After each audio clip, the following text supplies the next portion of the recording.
Video देखने से पहले हमारे YouTube चैनल हुदहुद मैसेज को जरूर सब्सक्राइब करें और बेल आइकन को प्रेस करें ताकि मजीद आने वाली वीडियो की नोटिफिकेशन आपको मिल सके। जज़ाकुमुल्लाह। जिन दोस्तों ने अभी तक इस चैनल को सब्सक्राइब नहीं किया वो जल्दी से सब्सक्राइब कर लें और बेल आइकन दबा दें। मैं अभी पिछले दिनों रात को कब्रिस्तान में था। सर्दी हो और सर्दी की रातें हों, लंबी सर्द रातें जहाँ इबादत में मज़ा देती हैं, वहाँ कब्रिस्तान की तन्हाइयों में भी बहुत ज़्यादा लुत्फ और मदद देती हैं। कब्रिस्तान में अचानक मुझे सरसराहट महसूस हुई। मैं समझा कोई सांप है, फिर एहसास हुआ सर्दियों में सांप नहीं होते।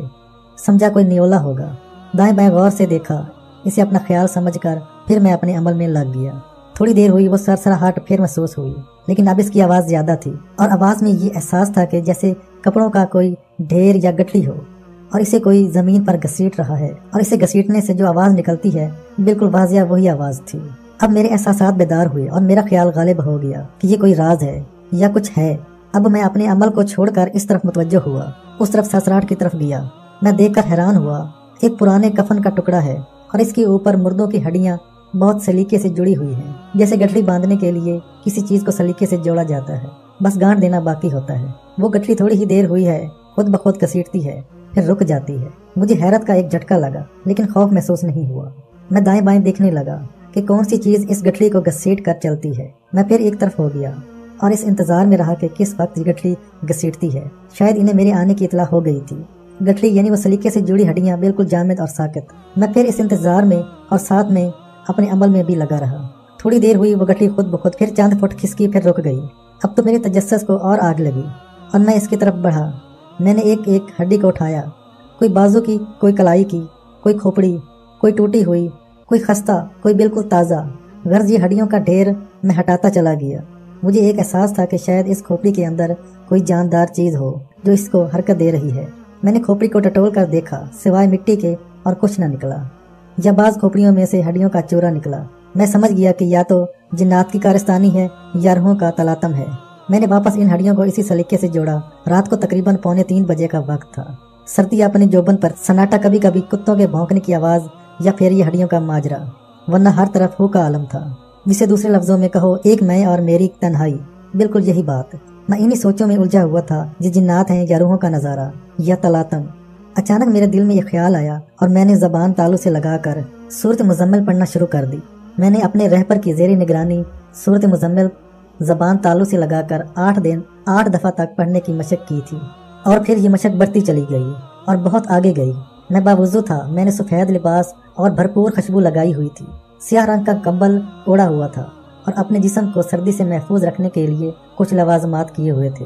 मैंने सूरत मुजम्मिल अभी पूरी ही नहीं पढ़ी थी कि यकायक हड्डियों में हलचल पैदा हुई और हड्डियां बिखर गईं। कुछ हड्डियां तन्हा रह गईं, कुछ एक दूसरे के साथ जुड़ गईं। मैं समझ गया ये रूहों का नजारा है। जो हड्डी जिस जिस्म की थी इसी जिस्म के साथ लग गई, और जो हड्डी तन्हा थी वो इसी जिस्म की थी, और वो तन्हा है। इसकी बाकी हड्डियां इसकी कब्र में हैं। मैंने सूरत मुजम्मिल पढ़ने में मजीद ताखीर न की और ये नज़ारा देखने के लिए साथ एक ईंटों की चौकी बनी हुई थी, इस पर बैठ गया। मैंने 3 बार सूरत मुजम्मिल पढ़ी और चौथी दफा पढ़ने ही लगा था कि एक बूढ़ी कांपती हुई आवाज़ आई, मोहतरम बस कीजिए। ये बहुत शिकस्ता और लाजवाब उर्दू की आवाज़ थी, लेकिन इस आवाज़ को सुनकर भी मैंने सूरत मुजम्मिल चौथी बार पढ़ना न छोड़ी। अभी चंद आयात ही पढ़ी थी। वो कहने लगे, आप मजीद न पढ़िए, आप हमसे जो पूछेंगे हम आपको बताएंगे। फिर एक पल में मैं इस कलाम की तासीर और अल्लाह की कुदरत पर हैरान हुआ और फिर सोचने लगा, अल्लाह हर चीज़ पर कादिर है। आखिर क़यामत के दिन भी तो यही हड्डियां बोलेंगी, और अल्लाह हड्डियों को जिस्म, हत्ता के जो हड्डियां मिट्टी हो चुकी हैं, इनको जिस्म और रूह अता फरमाएगा। बस इन्हीं सोचों में था और अल्लाह की कुदरत पर मेरा यकीन और बढ़ता जा रहा था। तो मैंने इनसे पूछा, आप कौन हैं? बोले, मैं मुराद आबाद का रहने वाला हूँ। 1947 के हवादिस के बाद 3 साल जिंदा रहा। मेरी उम्र इस वक्त 68 साल की थी। मैं बढ़ई था, लकड़ी का काम करता था, लेकिन इससे पहले मेरे दादा नवाब थे, चौबदार थे, और इनका नवाब से बहुत गहरा ताल्लुक था। हमारे घर में दौलत और माल की रेल पेल थी, किसी चीज की कमी न थी। मैंने अपने दादा को देखा था। इन्होंने 80 साल से ज्यादा उम्र पाई थी। वो दादा नहीं थे, खुद बादशाह थे, शहनशाह थे, बहुत तोंगर थे। दौलत, माल, इज्जत, बगियां, घोड़े, सवारियां, जानवर, डेरे, जमीनें, गर्ज कौन सी चीज ऐसी थी जो मेरे दादा के पास न थी। मैंने अपने बचपन में शाही अंदाज से आंखें खोली और शहाना मिजाज से पला। शहाना तबीयत ने मेरे मिजाज को और शहाना बना दिया। यूं मैं जिंदगी के दिन रात गुजारता चला गया। मेरे दादा फौत हो गए और वो सारी दौलत, माल, इज्जत, वकार, शान शौकत, तोंगरी, घोड़े, जानवर, चीजें حویلی میرے اکلوتے والد کے ورثے میں آئی۔ ایک اور چیز یہ بات کہتے ہوئے ہڈیوں سے آئی، آواز رک گئی۔ وہ تنہائی قبرستان کی، وہ سناٹا قبروں کا، ایک انوکھا ڈراؤنا ہولناک منظر، جاڑے اور سردی کی شدت، ہڈیوں میں سے آواز ایک ہولناک منظر کھینچ رہی تھی، لیکن میں مطمئن وہ آوازیں اور باتیں سن رہا تھا۔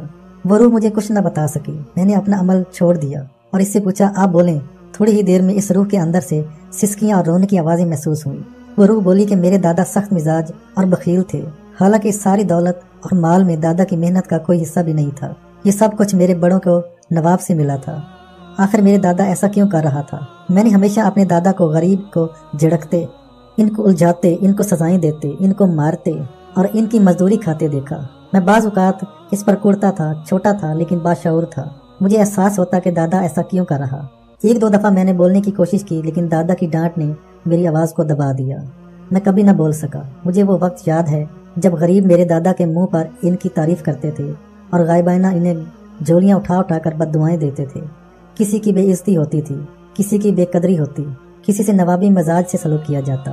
کوئی روتا تھا، کوئی سسکتا تھا، کوئی الجھتا تھا، کوئی اپنی مزدوری کا اور اجرت کا فکر مند رہتا تھا۔ چند بار ایسے واقعات بھی ہوئے، لوگ اپنا حق لینے کے لیے عدالتوں کی طرف گئے، لیکن دادا کے اثر و رسوخ اور تعلقات نے ان لوگوں کو ناکامی دی، بلکہ وہی مقدمات ان پر الٹ پڑ گئے۔ بس دادا کے مرنے کے بعد میرے والد نے کچھ لوگوں کے ساتھ اچھائی کی، لیکن وہ بھی 100% تو نہ کہوں گا، لیکن کچھ فیصد اپنے والد کے مزاج پر تھے۔ اب میں بڑا ہو گیا تھا، اب میرا شعور بیدار ہو گیا۔ اب میں نے مزاحمت کی، لیکن والد نے ہر دفعہ مجھے بد دعا دی کہ تو نے میرے فیصلوں کی بے قدری کی، تو ہمیشہ بھوکا اور پیاسا رہے گا۔ لیکن میں نے خود محسوس کیا کہ ہمارا مال، چیزیں، نعمتیں، مربع، جاگیریں، حویلیاں، جانور، سب کچھ کم ہونا شروع ہو گئے۔ میرے دادا کے مرنے کے صرف 17 سال بعد سب کچھ ختم۔ کچھ جانور، گھر کا سامان بچا اور باقی ہر چیز بک گئی، نہ معلوم کیسے بکی۔ حالانکہ میرے والد کوئی نشہ، جوا، شراب، بدکاری نہیں کرتے تھے، پر مجھے احساس ہوا ان جھولیاں اٹھا کر بد دعائیں دینے والوں کی بد دعائیں قبول ہوئیں، مگر کچھ تاخیر سے۔ اس میں بھی اللہ کی کوئی حکمت تھی، حتیٰ کہ جس دن میرے والد فوت ہوئے تو اس دن ہمارے گھر میں آنے والے مہمانوں کے لیے بمشکل کھانے کے پیسے نکلے۔ قبر اور کفن کے پیسے بھی ہم نے قرض اٹھا کر پورے کیے۔ اب سارے گھر کے اخراجات اور خرچہ میرے اوپر آ گیا۔ ایک وقت ایسا آیا کہ وہ گھر بھی بک گیا اور جانور بھی ختم ہو گئے، اور دور پرے مراد آباد شہر کے ایک کونے میں ایک پرانے مندر کے ساتھ، جسے ہم رام کا مندر کہتے تھے، ایک خستہ پرانے مکان میں کرائے پر گیا۔ مزدوری پر جاتا، آخر ایک لکڑی کے کاریگر کے معاون کے طور پر مجھے بہت معمولی اجرت پر مزدوری ملی۔ مجبور تھا، کام میں دلچسپی لینے لگا اور میں تھوڑے ہی عرصے میں لکڑی کا ایک اچھا کاریگر بن گیا۔ پھر میں نے اپنی علیحدہ مزدوری کرنا شروع کر دی۔ کچھ سالوں کے بعد میں نے اپنا ایک کمرے کا مکان بنایا۔ بہت لوگ جن کا میں کام کر رہا ہوتا، وہ مجھے بعض اوقات کام کرتے ہوئے آبدیدہ دیکھتے، کہتے کہ آپ یہ کیا کر رہی ہیں، آپ کو کوئی تکلیف ہے؟ میں کہتا نہیں، بس مجھے والدہ یاد آ گئی۔ کسی کو کیا بہانہ بناتا اور کسی کو کیا۔ حالانکہ مجھے وہ دادا کا عروج، وہ نوکروں کا ہجوم، وہ لوگوں کی واہ واہ، اور گھر میں ہر دسترخوان پر 7-8 کھانوں کا چنا جانا، وہ گھوڑے، وہ بکیاں، وہ دولت، وہ مال، وہ چیزیں، یہ سب مجھے کبھی کبھی محسوس ہوتی۔ جب بھی یہ چیزیں محسوس ہوتی، بعض اوقات سارا دن آنسو نہ تھمتے اور آہیں اور دادا کے بارے میں بد دعائیں نکلتی۔ میرے دل سے آج تک دادا کے لیے کبھی دعا نہیں نکلی کہ دادا آپ نے لوگوں کا حق آخر کیوں کھایا۔ آج میں غریب ہوں اور صبح کو مزدوری کا انتظار کرتا ہوں۔ اگر مجھے آج میری مزدوری نہ ملے تو میرے بچے تو انتظار میں بیٹھے ہوئے ہیں۔ کتنے بچوں کو میرے دادا تو نے رلایا تھا، کتنے لوگوں کو آنسو نکلوائے تھے، کتنے لوگوں کے دلوں کے درد اور بد دعائیں میرے دادا نے لی تھیں۔ میرے دادا آپ نے ایسا کیوں کیا؟ آپ کو ایسا نہیں کرنا چاہیے تھا۔ بعض اوقات رات کو آنکھ کھل جاتی، میں بلک بلک کر رونے لگتا تھا۔ میری بیوی بچے اٹھ بیٹھتے اور پوچھتے کیا ہوا۔ کچھ عرصے کے بعد انہیں بھی پتہ چل گیا کہ ہمارا والد کس درد اور کس غم پر کڑتا ہے۔ بس یہ میرے دن تھے اور یہ میری راتیں تھیں، میں مزدوری کر کے لاتا۔ ایک دن میرے ساتھ عجیب واقعہ ہوا۔ میری 7 دن کی مزدوری ایک شخص نے ہضم کر لی اور کہنے لگا ابھی پیسے نہیں ہیں، بعد میں دوں گا۔ حالانکہ میں دن رات اس کی جیب میں مال اور پیسے دیکھتا اور مجھے کام سے بھی فارغ کر دیا۔ مجھے اس دن احساس اور بڑھ گیا اور اس نے آخر کار مجھے مزدوری نہ دی۔ میرے دل سے اس کے لیے دعا نہ نکلی، بد دعائیں نکلیں، اور میرا دن، میری راتیں، میری صبحیں، میری شامیں اسی بے چینی میں آخر گزرتی گئیں کہ میرے ساتھ اس نے ایسا کیوں کیا۔ پھر مجھے اپنے دادا کے حالات اور میرے دادا نے لوگوں کے ساتھ جو کچھ کیا وہ یاد آنا شروع ہو گیا۔ پھر میرے اندر یہ احساس اور بڑھ گیا۔ بس انہی حالات میں میرے دن رات گزرتے، آخر کار میں مر گیا۔ آج مجھے مرے نصف صدی سے زیادہ ہو گیا ہے، پر میری ہڈیاں موت کی اس تلخی اور موت کی سختی کو اب بھی بتا رہی ہیں۔ آپ نے میرے لیے سوت مزمل کا عمل کیا۔ اللہ نے میری ہڈیوں میں रूह डाली। अल्लाह ऐसा करने पर हर वक्त कादिर है। मैं बहुत दर्द और तवज्जो से ये सारी बातें सुन रहा था। मैं हैरान परेशान। मैंने अगला सवाल किया, ये हड्डियों का कफन के टुकड़ों पर घसीटने की दास्तान क्या है? तो वो रूह ठंडी सांस लेकर कहने लगी, हर नौचंदी की 13, 14 और 15 यानी चांद की 13 तारीख, 14 तारीख और 15 तारीख को अर्श से रूहों के लिए एक इज़ा आती है, क्योंकि ये वो तारीखें हैं जिनमें निज़ाम आलम बदलता है, कुदरत के फैसले होते हैं। ज़मीन पर अजाब आना है, बलाएं आनी हैं, आफात आनी हैं, मुश्किलात आनी हैं, परेशानियाँ आनी हैं, उलझनें बढ़नी हैं और तकालीफ या राहतें, ये सब फैसले इन्हीं 13, 14 और 15 की रातों में होते हैं। आज 14 की रात है और ये बेचैन रूहों की हड्डियाँ घिसिट घिसिट कर कब्रिस्तान में आसमानी राहतों और आसमानी सकून के फैसलों को तलाश कर रही हैं। और ये सब रूहें अपनी जिंदा आल औलाद के लिए बेचैन हैं कि कहीं ऐसा ना हो कि इनके लिए अजाब, बलाएं, मसाइल और मुश्किलात के लिए कोई फैसले हों। हम सब अल्लाह से दुआएं भी करते हैं, लेकिन हम सब बेबस हैं। हम अल्लाह से मांगते हैं, हम अल्लाह से फरियाद करते हैं, हम अल्लाह को आपसे ज़्यादा जानते हैं। ऐ काश कि मरने से पहले इस तरह जान लेते। हमें कहने वाले, समझाने वाले, हमें नसीहतें देने वाले बहुत आते थे। मैंने इनसे पूछा, आप मुझे कोई कब्रिस्तान के कोई और राज बताएं जिससे हमारी इंसानी ज़िंदगी में इंतहाई फ़ायदा हो। तो वो बोले,